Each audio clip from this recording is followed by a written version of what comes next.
Esta persona enfatizan los milagros, los señales, los prodigios que se van produciendo en sus vidas para atraer a la persona, pero su mensaje no tiene ningún énfasis en la salvación, en el arrepentimiento, en conocer a Cristo, en recibir a Cristo, en crecer en el Espíritu, en adquirir la personalidad cristiana, en desarrollar las relaciones de comunión espiritual, en nada de lo que el pentecostalismo clásico enfatizaba. Ahora, algunos de ellos están predicando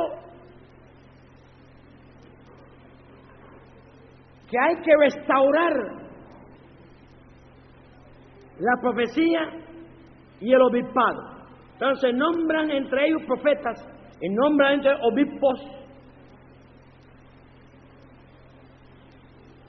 que tienen una autoridad suprema en el movimiento. Esos profetas, estos obispos, hay que obedecer ciegamente todo lo que ellos dicen. Algunas ramas de ellos plantean que los que reciben esta misión son pequeños dioses.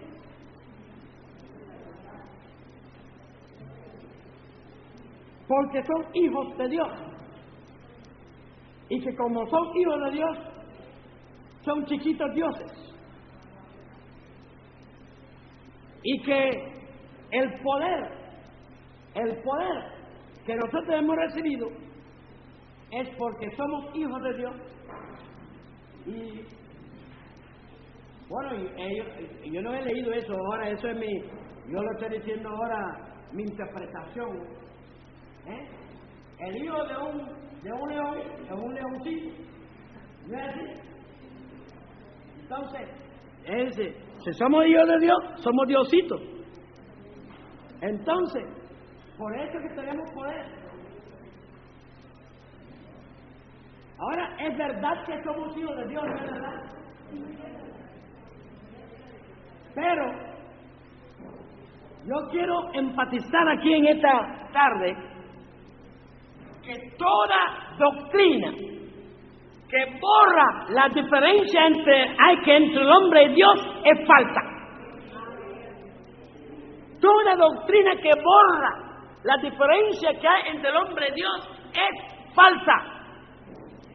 Dios siempre hay que mantenerlo en un lugar aparte y nosotros en nuestro lugar. Y toda doctrina que quiere poner al hombre en el mismo plano que Dios es falso.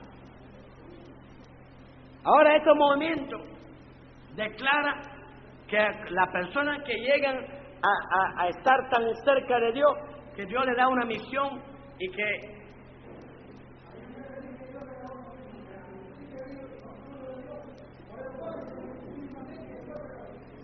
¿qué dice?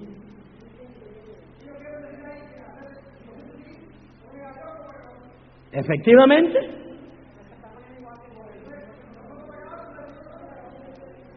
Ahora, es verdad que somos hijos de Dios, ¿no es verdad?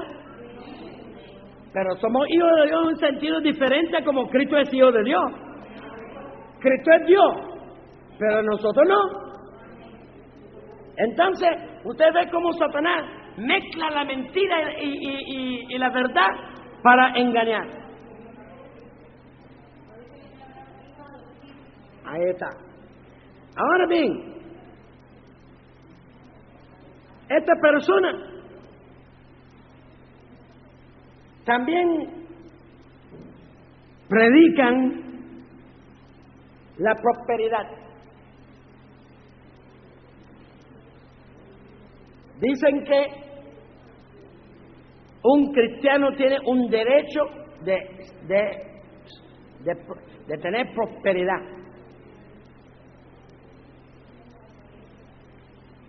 Ahora, yo pienso que un cristiano puede prosperar, pero reclamarle a Dios, oiga, yo por la fe, tú me tienes que prosperar porque es mi derecho, es algo muy diferente. Eso es algo muy diferente. Es enseñar a los cristianos a ser cristianos por interés, en vez de por amor. Y puede ser que Dios quiere que yo prospere, pero no ahora, porque me tiene que enseñar 20 cosas que yo necesito aprender, y me prosperará cuando llegue el momento. Pero si yo me empiezo a insistir ahora, desde que yo estoy convencido ahora, si no, ahora me tiene que prosperar, a lo mejor pierde la prosperidad que hubiera tenido más adelante por estar encaprichado en que si no ahora. ¿No es así, hermano? Entonces hay que enseñar a la gente, no estar interesado y estar reclamando cosas, sino amar a Dios y estar tan confiado en el amor de Él que estamos seguros que Él nos va a dar a su tiempo todo lo que nosotros vamos a recibir. Una vida de confianza y no una vida interesada.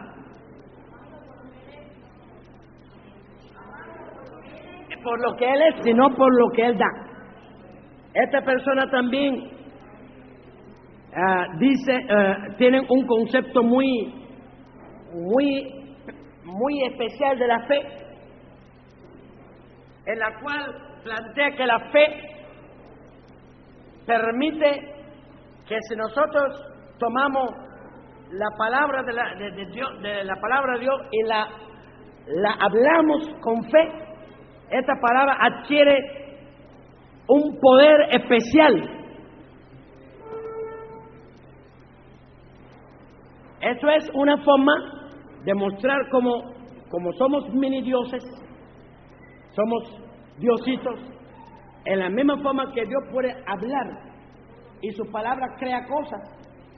Cuando yo soy un diosito, yo hablo y la palabra de mi boca crea también cosas.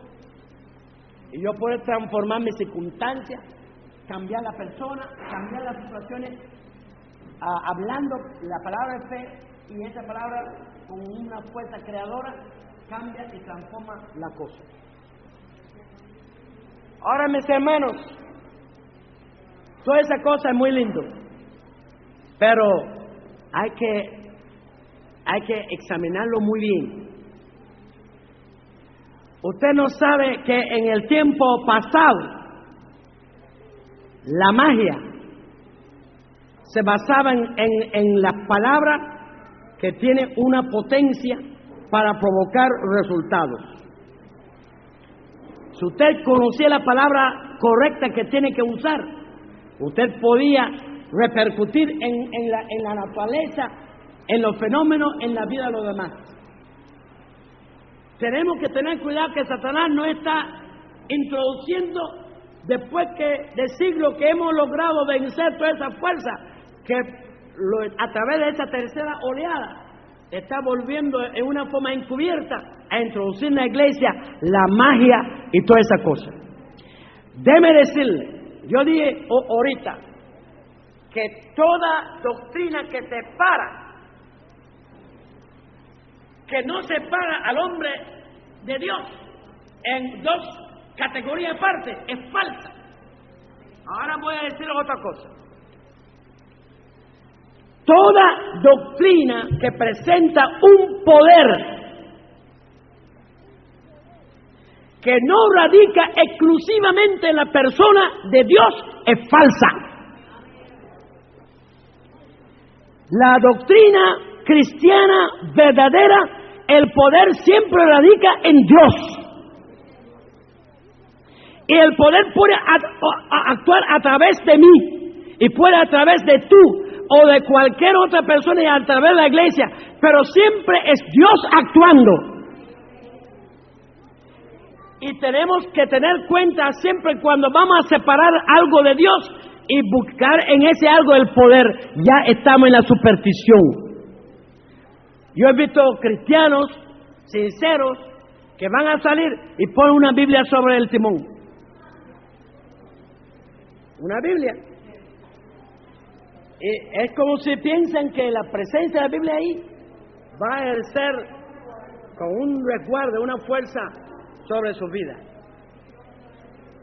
Hay otra persona que utilizan el nombre de Cristo en forma de talismán.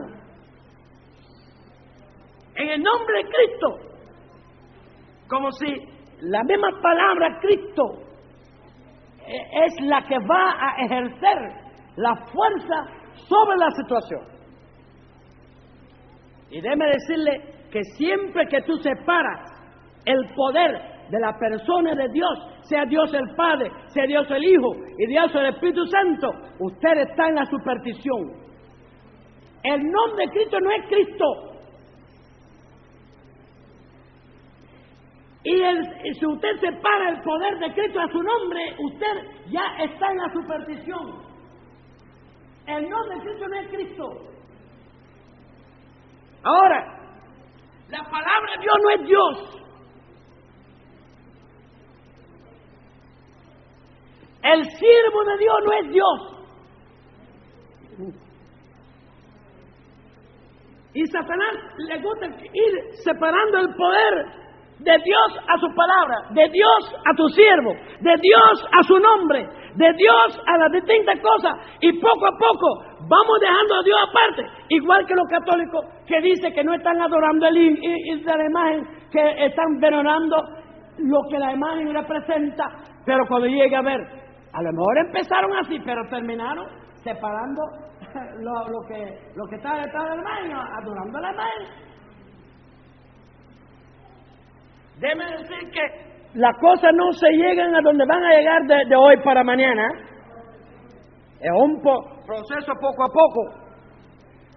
Cristianos tenemos que mantenernos siempre con el poder en la persona de Dios, en su persona. ¿Qué es lo que queremos decir cuando decimos el nombre de Cristo? Déjeme hacerle una pregunta. Si yo no soy nadie, y yo llego donde está una persona, un soldado, y le dice general, ¿qué entiende esa persona? Nada. Pero si yo soy un general, y yo le digo a esa persona, yo soy el general, y yo quiero que tú me hagas esta operación. Este individuo, vamos a ver, pero está moviéndose no por la palabra general, sino por el oficio que la palabra general está indicando que yo tengo. Yo tengo un oficio como general, y él me está obedeciendo no por la palabra general, sino por el oficio que la palabra representa. Y cuando yo digo el nombre de Cristo, la palabra Cristo quiere decir Mesías. Y Mesías es Rey de reyes y Señor de señores. Es la persona que Dios ha puesto en sus manos el gobierno de todos sus asuntos. Y cuando Faraón puso a José a su diestra en el trono, y le puso en su mano todo su asunto en Egipto, y la gente vinieron a Faraón y le dice, Faraón, estamos sin comida, y él dice, id a José. Y cuando fueron a José, dice que José abrió los almacenes y les dio abundantemente. Eso es lo que queremos decir cuando decimos en nombre de Cristo, que Cristo resucitó, murió, resucitó. Dios lo sentó a su diestra en la gloria y le puso toda la cosa en sus manos. Él dice, todo poder me es dado en los cielos y en la tierra. Y cuando yo digo en nombre de Cristo, la palabra Cristo está representando la función, el oficio que Él tiene a la diestra del Padre, como el que maneja todos los asuntos del Padre. Y cuando yo digo en nombre de Cristo, los almacenes tienen que abrirse. No por el nombre, sino por el oficio. Aleluya. La función que Él está llevando a cabo a la diestra del Padre. Y no debemos estar en esta superstición de la palabra como si la palabra es la que tiene fuerza. No es Cristo la que tiene fuerza por lo que Él es. Gloria a Dios. Dice que la Padre lo exaltó hasta lo sumo. Y le dio, no que le dará, le dio un nombre, un oficio que sobre todo oficio. Aleluya. Gloria a Dios.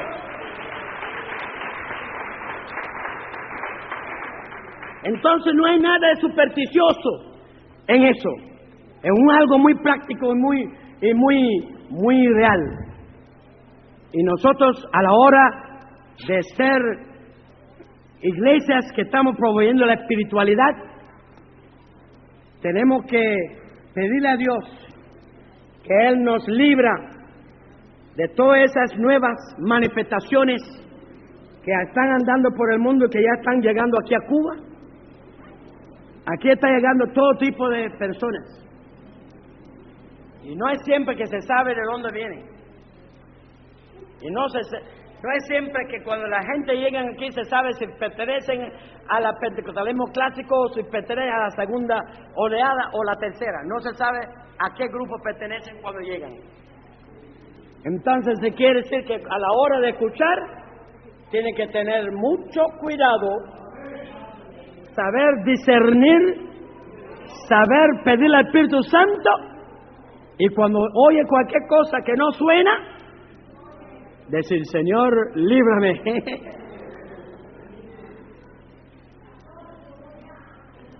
Amén. Bueno, hermanos, yo pienso que la clausura que vamos a tener esta tarde a la clase es esto: que estamos en esa gran necesidad de rescatar la espiritualidad, pero tenemos que saber que Satanás ofrece una falsa espiritualidad, que tenemos que saber distinguir cuando se presenta ante nosotros, que no debemos cogerle miedo, porque el miedo es de Satanás. No debemos cogerle miedo a nadie, ni darle mala cara a nadie, porque no hay que darle mala cara a nadie. El amor cristiano debe estar en nosotros en todos los momentos, pero sí tenemos que prestar más atención a la doctrina. Hay muchas cristianas que van a la iglesia y se está dando doctrina y no le prestan atención. Hoy usted no puede darse el lujo de ir a la iglesia y no prestar a la atención a las enseñanzas. Tiene que apoyarse mucho en aprender bien las doctrinas de su iglesia, aprender bien la enseñanza, para que cuando llega otra cosa diferente, usted puede saber que ese no es de Dios, porque usted ha sido bien fundado en la doctrina. Hay muchos cristianos que cogen cassette, video de cualquier parte, libros de cualquier parte, hermano. Cuando usted tenga un libro o un cassette o un video de cualquier lugar, no sea arrogante. Tú eres una oveja. Y hay muchos de esos libros que traen espinas, que cualquier cosa tú ves que te extraña, llega donde está el pastor o cualquier otro cristiano preparado y dice: mire, yo estaba leyendo este libro y me encontré con ese, ¿qué tú crees de eso? No te lo traga todo, hermano, porque así se cogen los peces.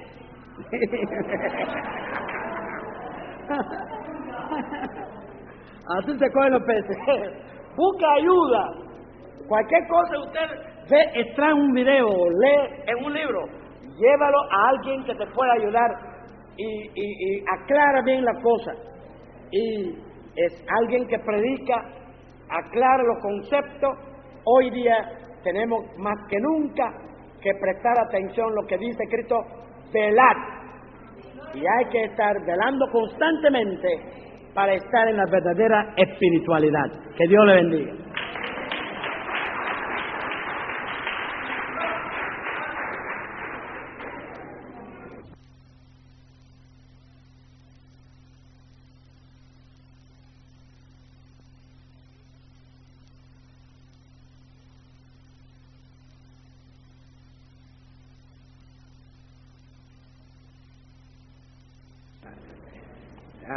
Toman asiento, hermanos.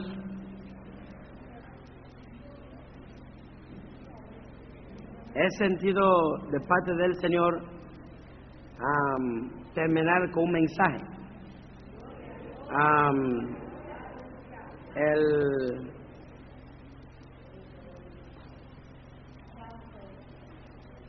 Yo quisiera decir, hermanos,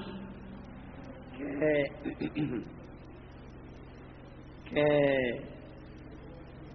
estoy muy inspirado al contemplar el ánimo con que ustedes acogen estos seminarios.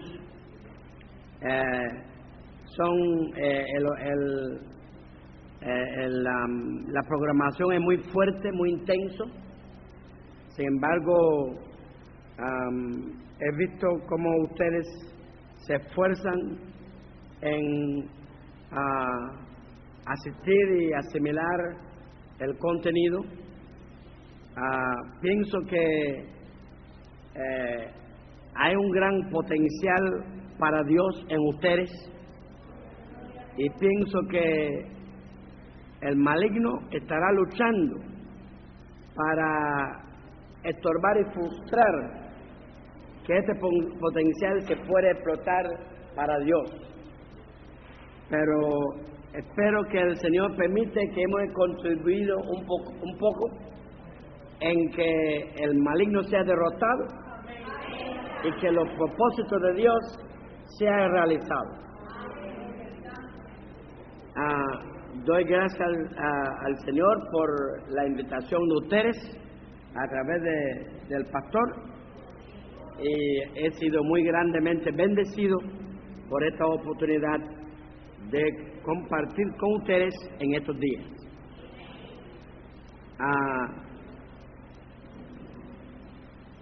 Quisiera invitarles a leer conmigo en Romanos, capítulo 12,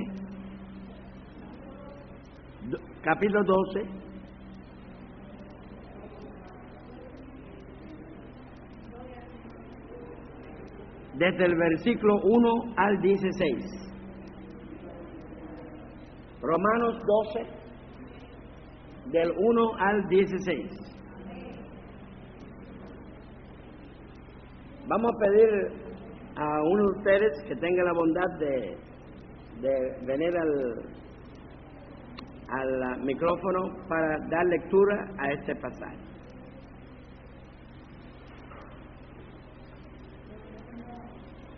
¿Ya todos lo tienen? Deberes cristianos.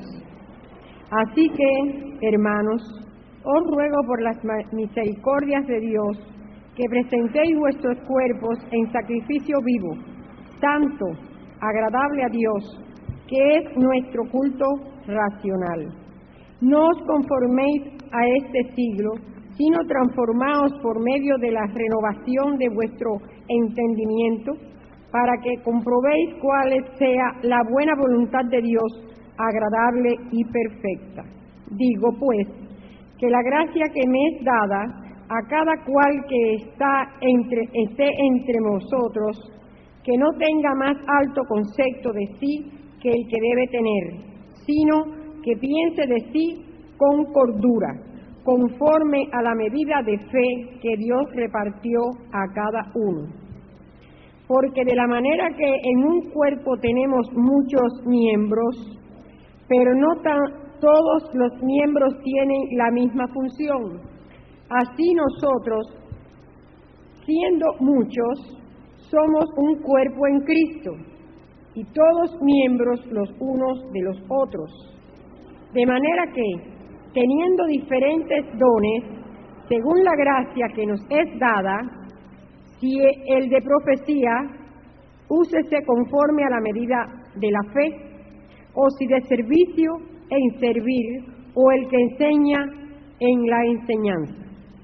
El que exhorta, en la exhortación, el que reparte, con liberalidad, el que preside, con solicitud, el que hace misericordia, con alegría. El amor sea sin fingimiento, aborreced lo malo, seguid lo bueno, Amaos los unos a los otros con amor fraternal, en cuanto a honra, prefiriéndoos los unos a los otros. En lo que requiere diligencia, no perezosos, fervientes en espíritu, sirviendo al Señor, gozosos en la esperanza, sufridos en la tribulación, constantes en la oración. ¿Hasta cuál era? ¿Hasta el 12? Hasta el 16. Hasta el 16. Compartiendo para las necesidades de los santos, practicando la hospitalidad. Bendecid a los que os persiguen, bendecid y no maldigáis. Gozaos con los que se gozan, llorad con los que lloran. Unánimes entre vosotros, no altivos, sino asociándoos con los humildes. No seáis sabios en vuestra propia opinión. Gloria Amén. al Señor. Gracias. Amado Señor, alabamos tu nombre, te damos gracias por esta palabra leída. Te damos gracias porque estamos seguros que conforme tú has estado con nosotros en los días anteriores, tú estarás con nosotros también en esta noche. Te rogamos, Dios, que tú tomas a tu siervo en tus manos. Confesamos nuestra necesidad de tu ayuda, Señor, para poder entrar en el sentido de lo que está en su corazón para poderlo transmitir a los demás. Rogamos que tu Espíritu Santo tome el control de este proceso, lo haga suyo y que tú te expreses a través de él y glorifique tu nombre en este tiempo. Por Jesús. Amén.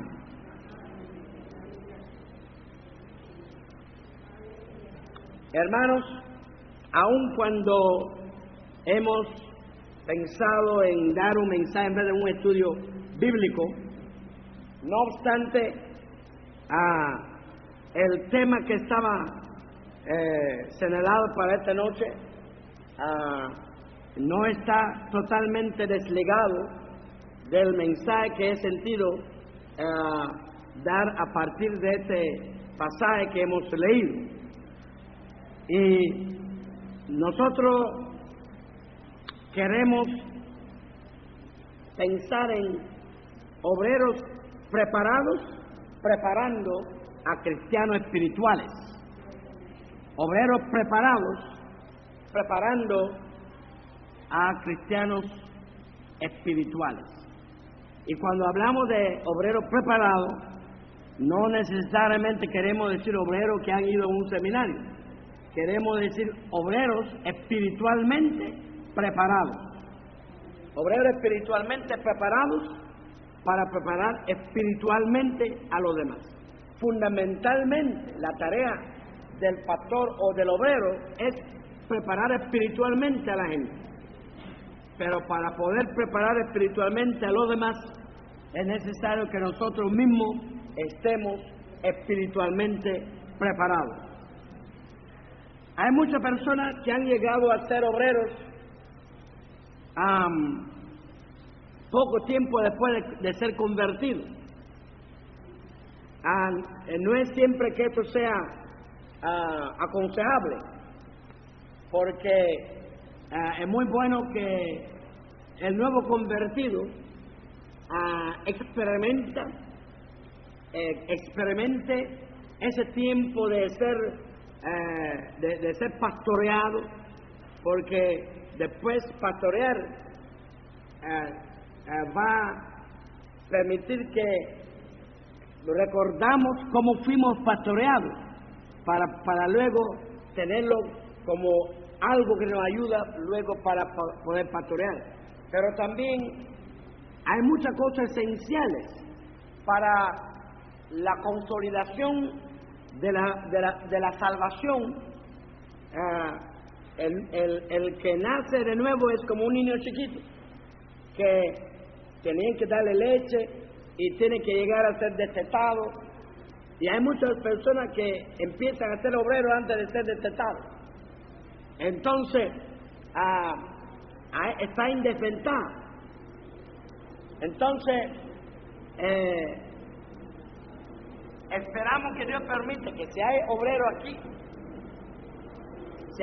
aquí que han comenzado a hacerse cargo de alguna obra misionera y no tuvo ese tiempo para usted mismo ser pastoreado y usted mismo experimentar la consolidación de los conceptos básicos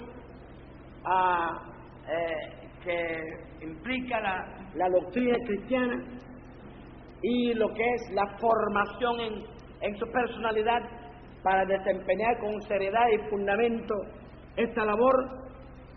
Esperamos que este tiempo le ha servido de ayuda y que este mensaje le sirve de estímulo y le sirve de bendición.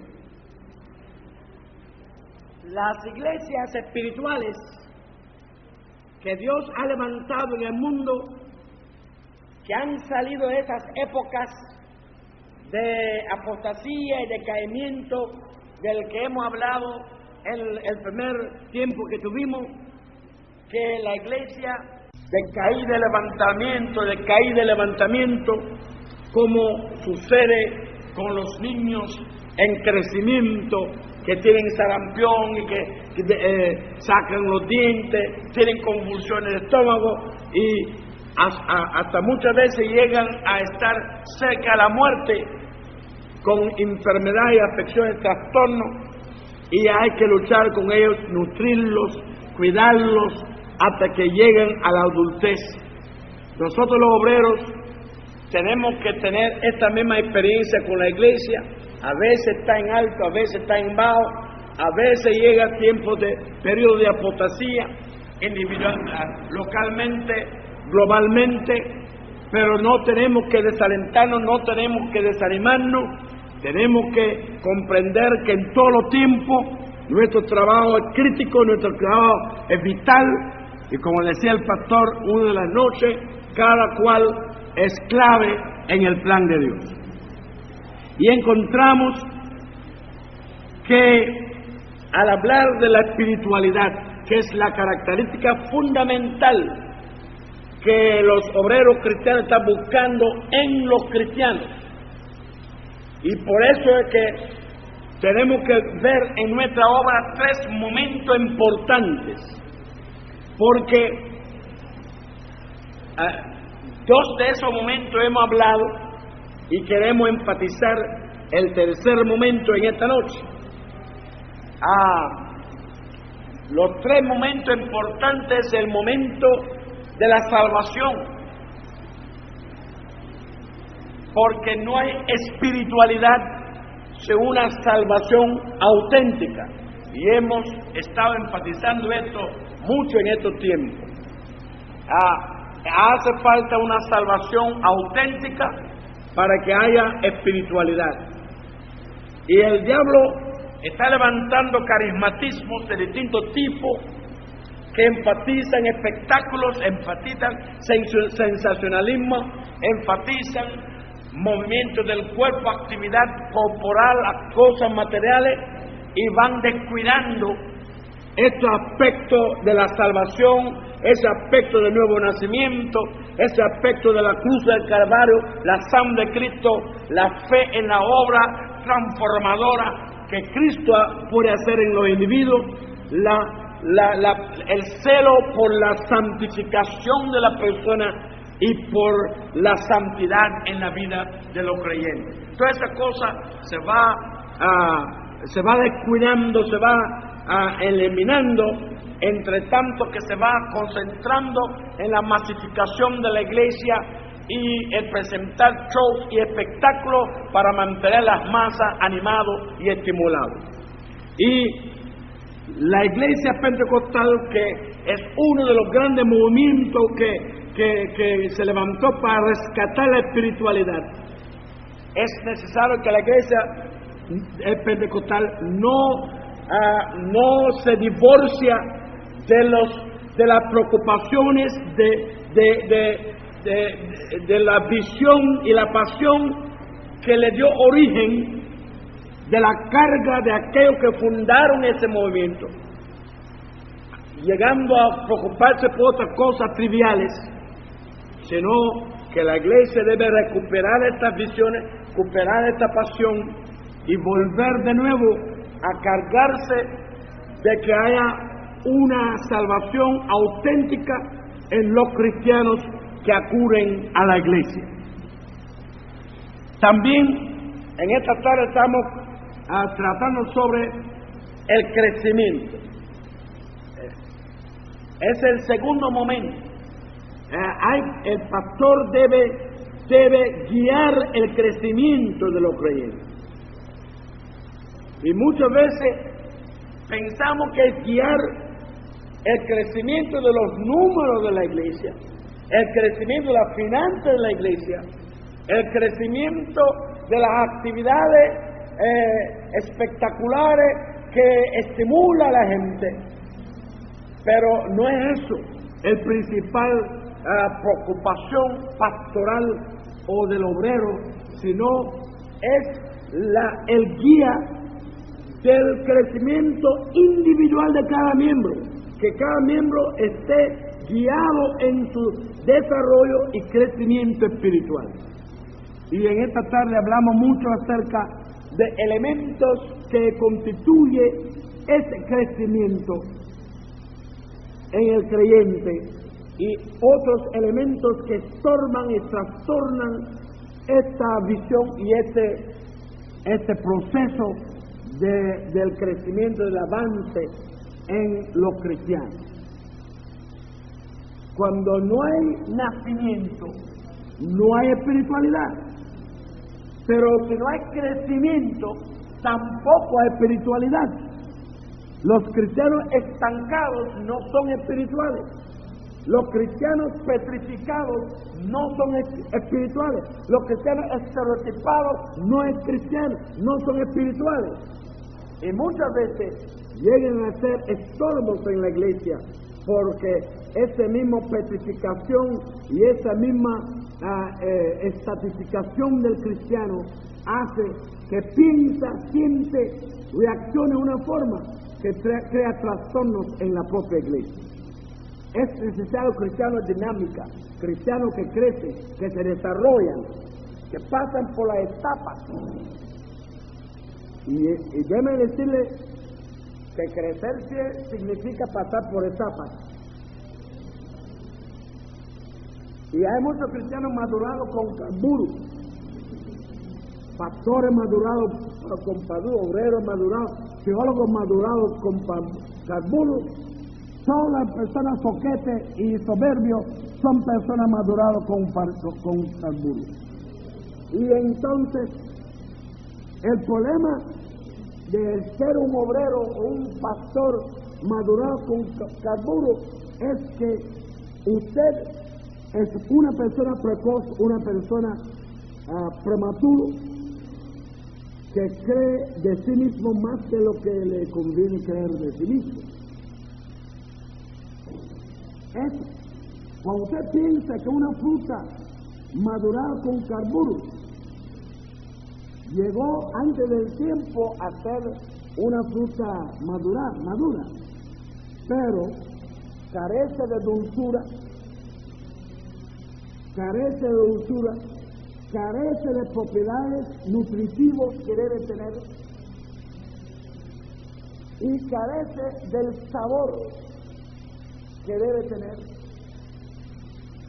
porque hay cosas que se fabrican en la fruta en el tiempo. El tiempo es un factor en el plan de Dios. Y hay cosas que hay que darle el tiempo, y las mujeres saben eso. Las mujeres trabajan con el tiempo en la cocina. Todo lo que hacen en la cocina tiene su tiempo. El pudín, según el pudín que sea, ¿verdad? Hay que dejarlo este tiempo antes de echar X cosa, y hay que echar X cosa en un tiempo X, y cualquier de esos tiempos que se trastorna, ya usted tiene todo menos un pudín.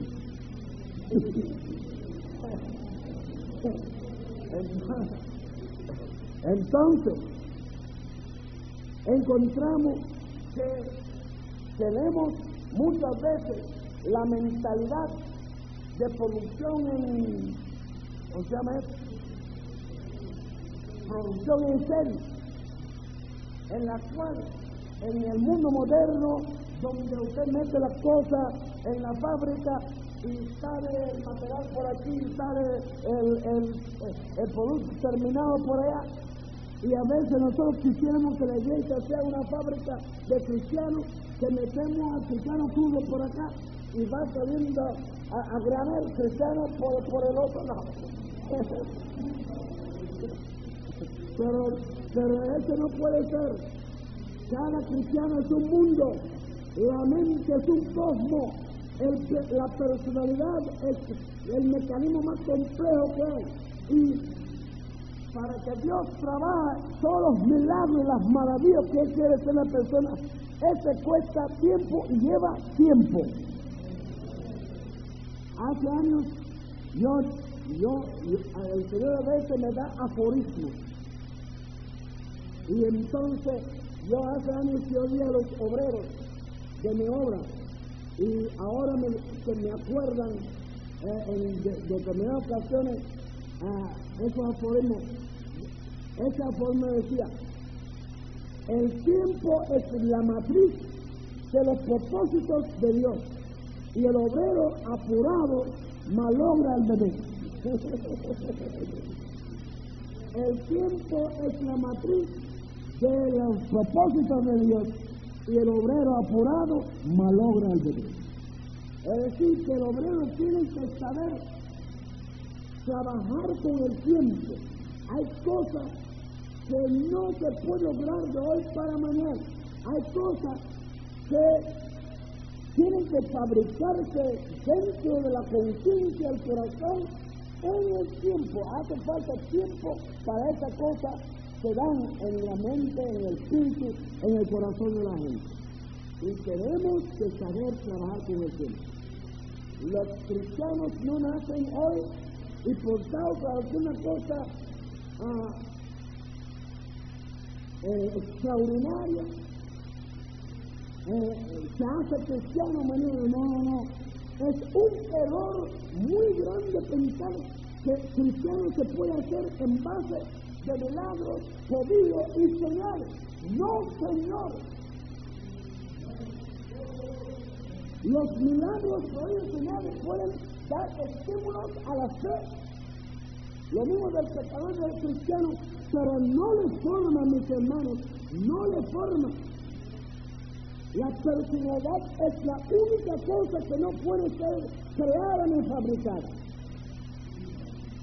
Dios no puede crear una personalidad, ni nadie puede fabricar una personalidad, porque la personalidad es experiencia, es producto de la experiencia.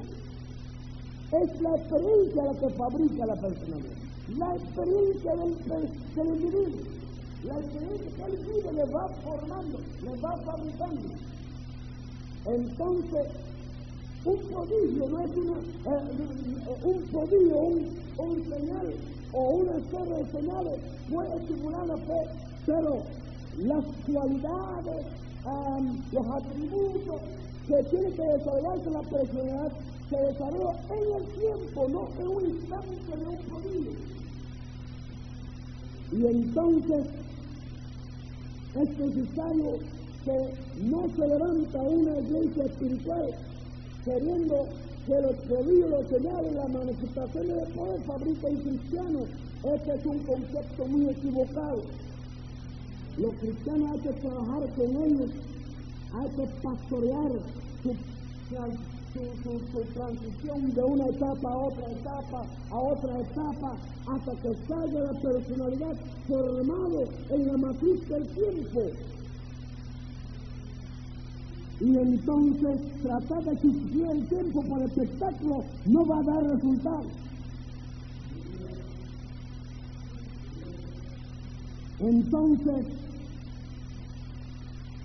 hay que tener paciencia que tiene la madre con su bebé que está dando pecho, para ir nutriendo, para ir cuidando, para ir guiando, para ir velando, para ir tratando con cada cristiano hasta lograr que pase por la distinta etapa que tiene que pasar hasta llegar al pleno desarrollo de su personalidad como una persona espiritual capacitada para realmente desempeñarse como cristiano. Ahora, primer momento, la salvación o el nacimiento. Segundo momento, ese proceso de desarrollo en la cual se pasa por la distinta etapa que tiene que pasar hasta llegar. Tercer momento, llegar a la plenitud. La plenitud es la madurez, es la adultez espiritual.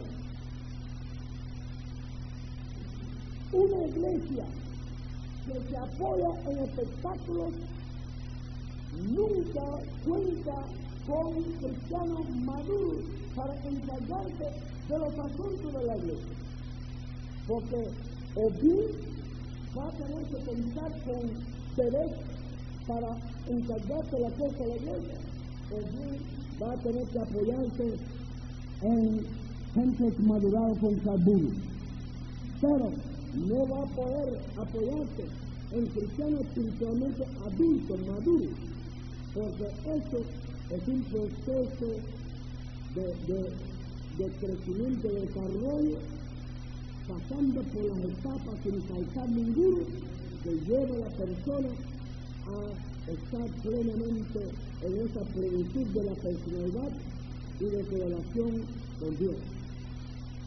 Ahora, yo el otro día le pregunté a ustedes, ¿cuál a ustedes les gustaría que su hija de 20 años se casa con un niño de 3 o 5 años? Nadie les gustó la idea. Le pregunté cuándo ustedes les gustaría montar un avión con un niño de 5 años de piloto. Nadie estaba de acuerdo. Le pregunto cuándo ustedes les gustaría que se casa con el presidente del país a un niño de 5 años. Nadie estaba de acuerdo. Entonces, tenemos que comprender que si nosotros solamente estamos pendientes de milagros, espectáculos y show, y no estamos procurando que la persona tenga su desarrollo integral pasando por la etapa que tiene que pasar en su derecho de crecimiento, vamos a tener que contar con niños de 5 años encargándose de los asuntos de la iglesia. Entonces, tenemos que comprender que el cristiano, para poder llegar a esa madurez, llegar a esta espiritualidad, tiene plenitud espiritual. Después de pasar por la espiritualidad del nacimiento espiritual, la espiritualidad del crecimiento en el espíritu, entonces debe llegar a través del crecimiento a la plenitud del espíritu, porque todo lo que crece tiene que llegar a un florecimiento. Llega, crece, la mata crece, pero después de la mata, qué lindo es una mata florecida, ¿verdad? Una mata florecida es una cosa bellísima. Pero en la misma forma que hay matas florecidas, cuando hay cristianos, cuando la iglesia se llena de cristianos que la iglesia ya pasaba, hasta los años, pero luego ver la iglesia así, florecido, una iglesia de cristianos florecidos. ¡Qué belleza! ¡Qué cosa más maravillosa! Pero para llegar a eso hay que luchar. Para llegar a eso hay que pasar mucho trabajo y hay que dispararse mucho. Eso no es fácil. Después de que la iglesia viene así de gente así florecido. Pero eso cuesta de menos. Y hay un aforismo que yo inventé hace años que dice: camino corto, está casando. Camino corto está casando. Se trata de dejar el camino todo por un camino corto, y entonces por ese camino corto hay muchas cosas que no está en el camino bien preparado, que te corta el pie, que revienta a la cosa, camino corto saca sangre. La iglesia a veces va cogiendo camino corto para llevar a los cristianos y mantenerle, y ese camino corto no sirve de nada. Hay que pasar lo que hay que pasar con la gente que hay que pasar. Y hay que hay que pasar lo que hay que pasar con la gente que hay que pasar. Imagínate, hay que darle el pecho a la cosa. Ahora, dice que la plenitud espiritual es la meta del trabajo del obrero. La plenitud espiritual. Después que usted logra que la gente nazca de verdad espiritualmente y logra que crecen y que usted no se desespera en todos los trastornos que van pasando por la verdad etapa y usted logra, entonces llega el momento en que usted intente ver que ellos llegan a esa madurez espiritual, esa plenitud espiritual. Todo lo que nace crece y todo lo que crece llega a un conocimiento, llega a una plenitud. Decía el apóstol Pablo en 1 Corintios capítulo 3. Cuando yo era niño, pensaba como niño, hablaba como niño, jugaba como niño, pero después, cuando llegó a la madurez, me dijo, dejé las cosas de niño. ¿Cómo ustedes creen que le estaba hablando de la madurez de su cuerpo? Yo pienso que él estaba hablando de la madurez espiritual. Aunque es verdad respecto a su cuerpo. Es cierto respecto a su cuerpo. Pero yo pienso que él iba a poner algo que fue muy claro en una epístola, ¿no?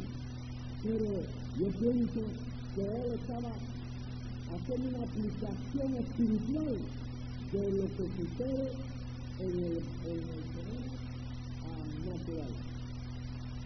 Que muchas veces perdemos de vista que lo que no puede pensar ni llegar a la plenitud. Pero lo que nace, si se queda nada más en haber nacido, no puede crecer y llegar, y si crece, debe llegar en algún momento a lo que es la plenitud, a lo que es el florecimiento, a lo que es la adultez. Ahora, ¿qué significa llegar a esta adultez? ¿Qué significa llegar a esta plenitud? En primer lugar, llegar a esta plenitud implica, en primer lugar, llegar al máximo grado de intimidad con Dios. Al máximo grado de intimidad con Dios. Dos personas no se llegan a la intimidad en 2 días. Razón por la cual los hombres cuerdos no proponen matrimonio a la mujer el día que la conocen. Dicen los hombres cuerdos, que hay lo que quieren. Hay lo que puede, en el mismo día que te ve una persona que propone matrimonio. Pero la intimidad lleva tiempo, razón por la cual no podemos estar de acuerdo con aquella persona que dice que no es segunda experiencia espiritual, que lo dedica solamente a la salvación, porque ellos cuando le dedican toda la salvación Eso es por la mentalidad de fábrica. Metió el material ahí, en el maquinaria, ahora ya salió por ahí fabricado. Entonces, con esa mentalidad se puede intentar cualquier doctrina. Pero, en la vida real, la persona no puede llegar a tener intimidad con Dios sin conocer a Dios. Nosotros no podemos sentirnos íntimos con nadie que no conocemos. ¿Quién se puede sentir íntimo con alguien que no conoce? La Biblia dice claramente que el pecador no conoce a Dios. En muchas partes de la Biblia Dios se queja que los hombres no lo conocen. Porque para conocer a Dios tiene que tener vida espiritual, no religión, no moral, no conocimiento teológico, sino tener vida, estar vivo en el alma para poder entrar en relación con Dios. Y en el contexto de esa relación, irlo conociendo. El conocimiento, conocer a Dios no puede ser su profecía de una gente que cada rato se levanta a la iglesia dando profecía. Nadie puede conocer a nadie por cabeza ajena. Usted no puede conocer a Dios por una serie de profecías que usted ha oído. Usted no puede conocer a Dios por los sermones que usted ha oído. Usted no puede conocer a Dios por espectáculos. Usted solamente puede conocer a Dios porque su alma empezó a vivir en su relación con Él. En el marco de esa interacción, usted se va conociendo a Dios. La intimidad es producto de ese conocimiento que usted va adquiriendo. Porque la intimidad está en función de la fe y el amor. Nadie puede confiar en el desconocido. Usted para confiar tiene que conocer, valorar y aprobar. Después que usted ha conocido, valorado y aprobado, usted confía. Entonces, todo eso tiene tiempo. El pecador ni conoce a Dios, ni puede valorar a Dios, ni puede aprobarlo en su corazón para después confiar. La persona empieza a conocer a Dios después de ser salvo. Y después de ser salvo, si usted es salvo de verdad, nació de nuevo, usted es salvo de verdad. Recibió vida, entró en contacto con Dios, empezó a conocer a Dios, y en la medida que lo va conociendo y lo va valorando y su corazón lo va aprobando, entonces va confiando. En la medida que va confiando, llega a la mente que empieza a amar a Dios. Ahora déjeme decirle que no va usted a creer que son muchos los cristianos que aman a Dios. Porque hay que conocer a Dios para amarlo.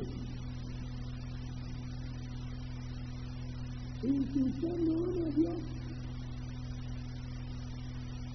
su vida totalmente abajo, no hay motivación para obedecerlo. La gran tragedia que tienen muchos cristianos para obedecer las sagradas escrituras y hacer la voluntad de Dios, y aún cuando le cae atrás, es difícil para ellos. Es porque al no haber nacido nuevo de verdad, no tener vida, no tienen contacto con Dios, no lo conocen, al no conocerlo, no confían, y al no confiar, no lo aman. Entonces, al no amarlo, no hay motivación, porque hay quienes que están en presión. ¿Cómo la parece?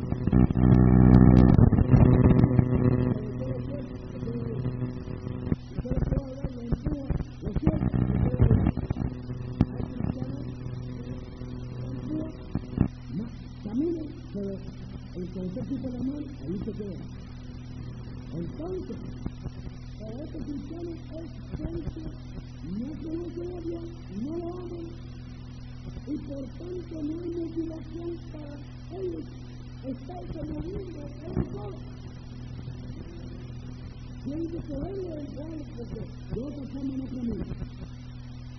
Ahora, la intimidad con Dios implica haber nacido en Él, haber tenido vida espiritual, haber conocido a Dios, haber podido conocer y empezar a amar a Dios.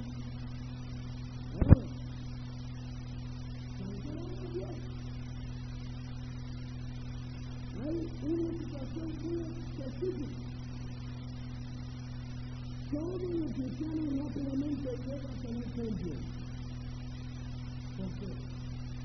Porque la fe es el medio por el cual sacamos de Dios lo que necesitamos.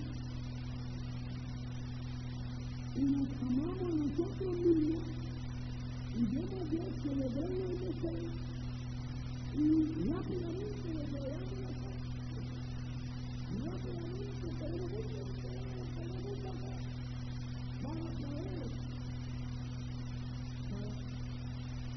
¿Por qué la gente se interesa en tanto en tener mucha fe? No me van a decir que nadie sabe lo que fue aquí. Pero nunca interesa en el día, porque primero eso, tratamos de descubrir lo que necesitamos. Pues la divisa de los cristianos es la divisa de los cristianos es que todo está interesado en desarrollar la fe. Y hay que oír la fe. Hay carismatismo que basa en enseñar a la gente cómo conseguir la divisa de la fe y usarlo para sacar el toque intelectual todo lo que necesitan.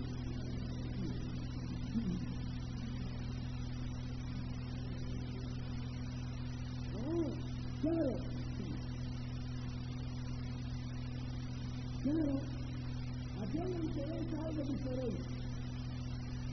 Dios quiere que llegamos no a la fe simplemente sino al amor. Y entonces, a través de la fe, tú sacas de Dios lo que tú quieres, pero cuando tú le amas a Dios, Dios saca de ti lo que Él necesita. Aleluya. Entonces, cuando usted llega a lo que es el amor, entonces usted empieza a entregarse a Él. Cuando usted llega a la fe, usted empieza a recibir de Dios, pero cuando usted llega al amor, usted empieza a entregarse a Dios, usted empieza a brindarse a Dios, usted empieza a hacerse disponible para Dios. Ahora, la intimidad está en función de la fe y del amor, en la cual usted llega a conocer a Dios, llega a confiar en Él, llega a amarlo. Entonces, en la medida que usted le va confiando en Dios, se le va derrumbando las reservas, porque todos llegamos a convertirnos en muchas reservas. Después de estar convertida hay reservas en nosotros. Hay reservas, hay inquietudes, hay interrogativos, hay inhibiciones, hay temores. Estamos convencidos, pero tenemos miedo a Dios. Tenemos miedo. Me voy a mandar para África. ¿Qué va? Vamos a la madre, con mi papá. Me voy a mandar para África. ¿Qué pasa si Dios puede me manda para? Entonces, tenemos miedo de lo que Dios puede hacer con nosotros.